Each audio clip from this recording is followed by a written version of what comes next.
Dustin, the producer, got this.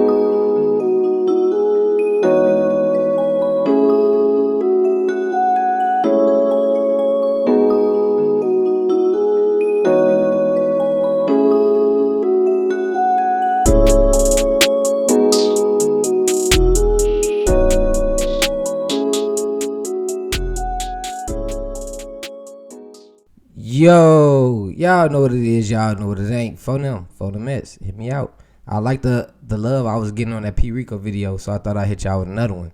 Real shit. It's a lot of rappers in the city that need some more exposure. It could be as simple as that, or it could be they need to put in more work. They need to get some of the wetness from behind their ears and start taking their career seriously. You know, when I did that P. Rico video, I seen a lot of people was thinking how I was thinking. And it wasn't the fact that P. Rico was the rawest nigga from the GD side. It's just he was next to blow. And honestly, Cdot Honcho, I believe it's not over with for him. It's far from over with for him. It's far from over with for P. Rico as well.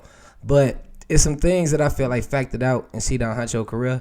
And I'm bringing this What Happened episode to y'all just to see if we thinking the same shit. So now, Cdot Honcho, man. Cdot Honcho. Raw as fuck. He give me like the way he came in the game was like kind of like on that G Herbo shit, and they did a song together, ironically, and I believe that's kind of where he got his style from. But the dude you see right here on the screen with Cdot Honcho, that's a dude named Sumo. If y'all don't remember Sumo, just think back that them songs. What he go? Think of that. But you know what I'm talking about? Y'all know the niggas. I think they was the hi-hats. The hi-hats. That's what they called themselves, bro. And it was always one nigga talking about I'm gonna eat a bitch ass like, and then yeah, okay. If y'all get what I'm saying now, let's get back to the topic. Cdot Honcho was running around with Sumo for a while. Sumo was the little light-skinned nigga. He on your screen right there. He was in the hi-hat group. And they was running around. They got some songs together. When Cdot Honcho first came out, the first songs I could find when he had the little nappy fro and his chin was fat as hell, he kind of looked like a shaved potato. And that era of Cdot Honcho, I could see he was coming up with Sumo. Now, when Sumo took off and blew up a little bit, I don't know what happened. I don't know why Cdot Honcho was a part of that group. Maybe it was like a different crowd Sumo was running with, but Sumo is the earliest I could find of collaborators with Cdot Honcho, and I think they actually boys. Like, it's pictures of them today. They still cool and still locked in. But when I first heard of Cdot Honcho, yes, when I first heard of Cdot Honcho, he looked like this. That nigga right there on your screen, right next to G Herbo. And they came out with that 50 of them. 50 of them. That song was always here, bro. And that's why I say I think he got his style from G Herbo. Because when I heard that shit, I'm like, man, the fro Cdot Honcho was rapping a whole lot different than how he's rapping on this song with Herbo. And the song went crazy.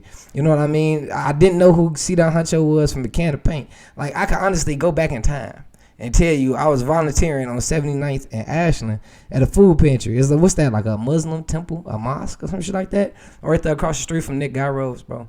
And when I clicked that song, we was on break. Actually, it was a paid internship, but it was all like in some type of little program I was in. And I clicked this random video, and it was this nigga right here. I ain't even know Cdot Honcho been rapping since he had a fro. Till I did some research for this video, bro. That was this video, the clip, the picture you see, was my introduction to Cdot Honcho, bro. And honestly, he was alright. He was cool. He was cool peoples. At that time, I didn't really see star potential, and I guess that's gonna end up playing into what I gotta say today. Later on in the video, we're gonna get to that. I didn't really see star potential at him at first, but I respected the lyrics. I respected how he was coming on the song, and then he just disappeared, bro. After he did the song with G Herbo, I ain't see him, hear his name, none of that shit for years. I say it was a good 2016 from now. Look, I got my homie Tizzle with me. Tizzle looking at me crazy. So you remember when 50 of them came out? Yeah, that's like 2015. No, that was 2013. 2013. Because I was 18. I was 18 when I heard it. Go ahead. He finna do his due diligence. But when 50 of them came out, it was 2013. Because I ain't never just give y'all a flashback that accurate if it wasn't really that time frame. So Cdot Honcho dropped that song with G Herbo. Probably a few more loose squares and shit. You know how motherfuckers be selling the loosies. He threw a couple loosies out on the market. And I ain't hear from Cdot Honcho from 2013 to like 2015, bro. Correction. Me and Tizzle was wrong. The song 50 of them actually came out in 2014. Like that whole G Herbo hot nigga run that we were just talking about, bro. That felt like that was 2013. So I guess I was 19 after all. You live and you learn, or you just live to get corrected. But back to the topic we have at hand. It was even so, since I was wrong about that, I don't want to sit up here and throw timelines around. I felt like he was gone for a good year and a half, if not 2 years. We can all agree on that topic. I don't know when you first heard Cdot Honcho, but when I first heard Cdot Honcho was this video. I backtracked, seen him with the fro, different shit like that recently. But when I was checking for him from that little time gap from 2014 to like 2016, I couldn't find nothing from him. Then bam, out the blue, Shorty pop up with the fat dreads. He's skinny as fuck. He looked a little malnourished, Shorty. I was like, damn, is Shorty okay? Is he cool? But that song went so fucking crazy. It was his first song back, to my knowledge. Meet me in the comment section if I'm wrong. He dropped that song with Lyrical Lemonade. And it was actually called Don't Know. And you feel me? You look at your screen right now. You see Cdot Honcho right there on your screen? Yes. That was my reintroduction to Cdot Honcho after not seeing him with that 50 of them. And when I first heard the song, I'm not going to sit up here and cap to you, bro. I ain't one of those niggas who just see a motherfucker in 2020 and act like I've been listening to their music since 2015 because I backtrack.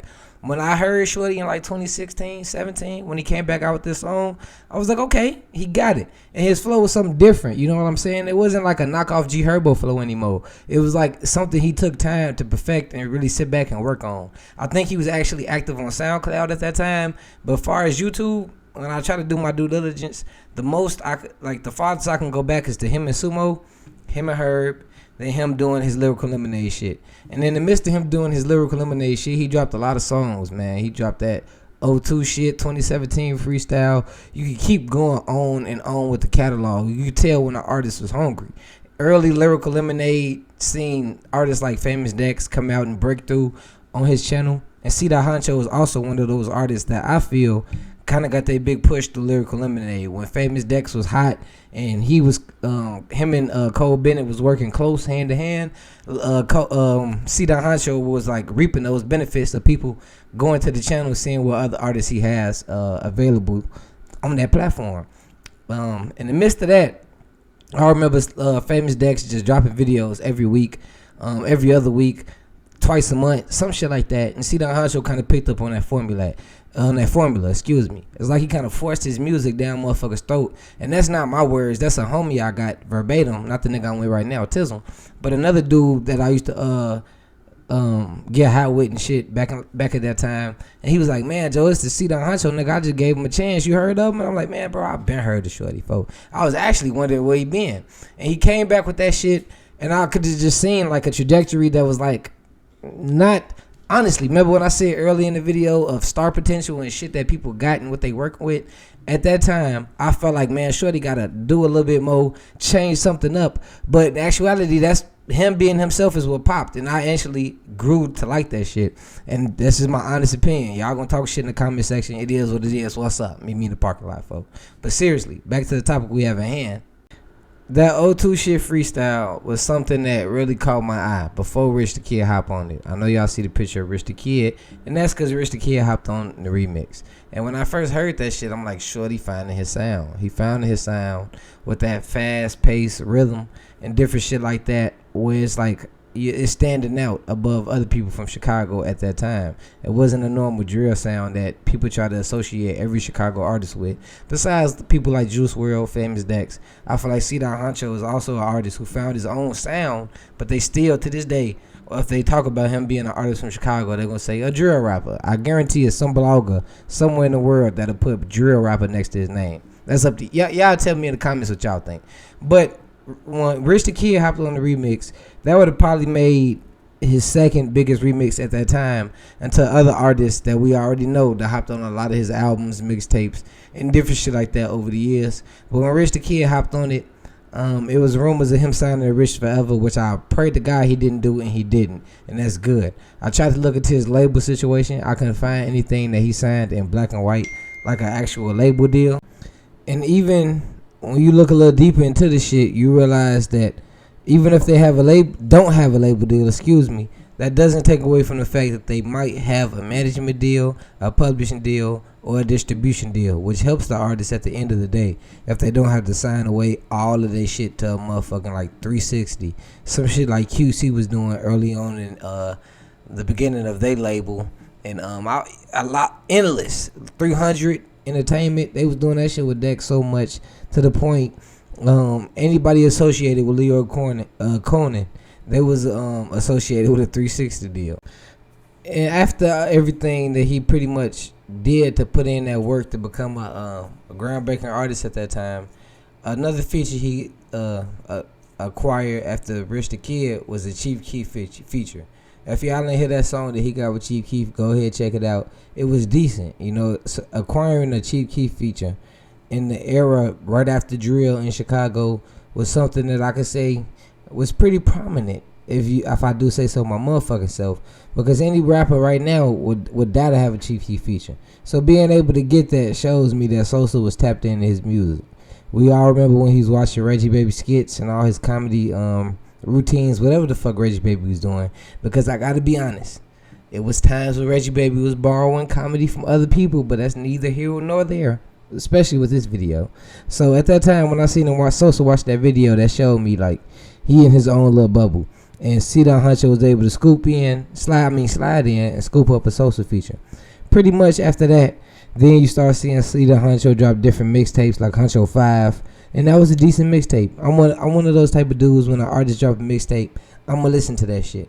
I'm gonna listen to it, see what you got going on, see if you're able to sustain that motherfucking buzz that you garnered in the beginning of your career. Because a lot of artists, they like, I want to say, pop fizz artists, like they bubble up, they pop, and then they just fizzle out.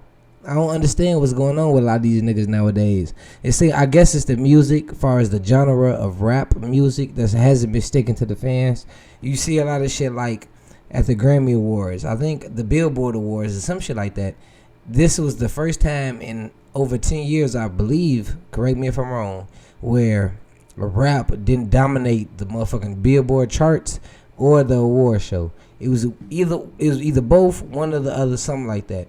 And that tells you how watered down the music is nowadays. But at that time when Cdot Honcho was blowing up, that was towards the end of like the SoundCloud era. Y'all remember Lil Pump, Smoke Perp? Do we need to go to Lil Uzi? Do we need to holler at Lil Yachty? Playboy Cardi, he blew up off the SoundCloud era. It was a lot of artists at that time that I was locked into, because before I was trying to blog, believe it or not, a nigga tried to rap. And when I was dropping music on SoundCloud, it was other people that I was tuning into, just checking out everything that was going on, and SoundCloud rap became a genre. Y'all remember that shit. When all that mumble rap, bubblegum trap that Yachty tried to push to the forefront, that didn't end up sticking, but SoundCloud rap and mumble rap did. And during that SoundCloud rapper era, it was artists like XXXTentacion, and the list goes on after that.